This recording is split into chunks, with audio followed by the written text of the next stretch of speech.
Hello बच्चों, let's read the question and the question says arrange the following cyano complexes in decreasing order of their magnetic movement. हमें यहाँ पे कुछ complexes दिए हुए हैं, हमें उनका मैग्नेटिक मूवमेंट बताना है। मैग्नेटिक मूवमेंट क्या है? ये होता है हमारा अनपेड इलेक्ट्रॉन से। इसका फॉर्मूला होता है हमारे पास √n+2। यहाँ पे n क्या है? Number of unpaired electrons. अब यहाँ पे हम पहले देखते हैं क्रोमियम को। तो इसका अगर ऑक्सीडेशन स्टेट निकालें तो एक्स इसका ज्यूम कर लेते हैं, प्लस Cn के ऊपर कितना चार्ज होता है? 1 पे, -1, तो 6 पे हो जाएगा -6 इज इक्वल टू -3 पूरे कॉम्प्लेक्स पे। तो एक्स की वैल्यू हो जाती है हमारे पास +3। आउटर मोस्ट इलेक्ट्रॉन का इसका इलेक्ट्रॉनिक कॉन्फ़िगरेशन लिखे तो यहाँ आता है हमारे पास 4s1 3d5 +3 इलेक्ट्रॉनिक कॉन्फ़िगरेशन है, +3 इसका ऑक्सीडेशन स्टेट है। तो 4s1 में से 1 इलेक्ट्रॉन जाएगा और 3d5 में से 2 इलेक्ट्रॉन जाएंगे। तो नेट हमारे पास बच जाएगा 4s0 एंड 3d3। अब यहाँ पे दो टाइप की ऑर्बिटल्स बनती हैं हमारे पास। एक बनती है ईजी ऑर्बिटल्स, दूसरी बनती है T2g। 3 इलेक्ट्रॉन्स इसके अंदर, तो ये तीनों आ जाएंगे T2g के अंदर। यहाँ पे हमारे पास 3 अनपेड इलेक्ट्रॉन्स। फिर मैग्नीज के कॉम्प्लेक्स की बात करते हैं।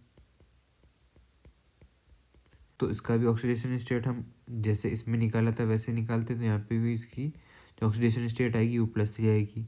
इसका जो इलेक्ट्रॉनिक कॉन्फ़िगरेशन है वो है 4s2 3d5 +3 है। तो यहाँ से अगर हम इलेक्ट्रॉन रिमूव करते हैं तो 4s2 से 2 जाएंगे और एक जाएगा 3d5 से, तो हमारे पास बच जाएगा 4s0 एंड 3d4। इसके अंदर भी सेम होगा, easy orbitals and T2g। T2g में फिल करते हैं। सबसे पहले 3 हो जाएंगे, उसके बाद अगला जो आएगा यहाँ पे 4th, और यहाँ पे बच जाएंगे सिर्फ 2 अनपेड इलेक्ट्रॉन।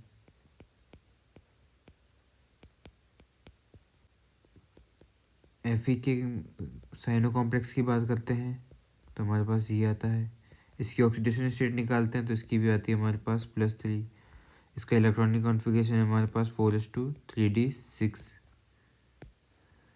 इसके लिए लिखते हैं ऑक्सीडेशन स्टेट है +3, तो 4s2 से 2 इलेक्ट्रॉन जाएंगे और 3d6 से 2 इलेक्ट्रॉन, 1 इलेक्ट्रॉन जाएगा, तो ये हो जाएगा हमारे पास 4s0 3d5। इसमें भी easy orbital and T2g orbital. पहले T2g में फिल होंगे, उसके बाद ये वापस इसी के अंदर ही पेयरिंग हो जाएगी, तो इस पर यहाँ पे रह जाएगा एक अनपेड। इसके बाद आते हैं हमारे कोबाल्ट के साइनो कॉम्प्लेक्स पे। तो यहाँ पे भी ऑक्सीडेशन स्टेट आती है +3। इलेक्ट्रॉनिक कॉन्फ़िगरेशन इसका 4s2 3d7। 3 ऑक्सीडेशन स्टेट है तो 4s2 से 2 रिमूव कर दो और 1 रिमूव कर दो 3d7 से, तो हो जाएगा हमारे पास 4s0 and 3d6। Same year easy orbitals and T2g orbitals. 6 electron है तो पहले T2g में एक एक भरो और उसके बाद सब में पेयरिंग हो जाएगी। यहाँ पे बचता है हमारे पास 0 अनपेड। अब हमें पता है कि जिसका नंबर ऑफ अनपेड इलेक्ट्रॉन ज़्यादा होंगे उसका मैग्नेटिक मूवमेंट भी ज़्यादा होगा। तो क्रोमियम वाला जो साइनो कॉम्प्लेक्स है उसमें 3 अनपेड इलेक्ट्रॉन है, मैग्नीज वाले में 2 हैं, आयरन वाले में 1 है और कोबाल्ट वाले में 1 भी नहीं है। तो ऑब्वियसली क्रोमियम वाला जो कॉम्प्लेक्स है साइनो कॉम्प्लेक्स, उसके अंदर सबसे ज़्यादा होगा मैग्नेटिक मूवमेंट।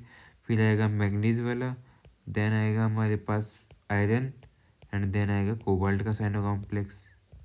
तो हमारा करेक्ट आंसर हो जाएगा इस जो हमारा मैच कर रहा है उसके अंदर ऑप्शन ए है, जिसके अंदर क्रोमियम का साइनो कॉम्प्लेक्स का सबसे ज़्यादा है, फिर manganese, then iron, then cobalt. तो हमारा करेक्ट आंसर हो जाएगा ऑप्शन ए।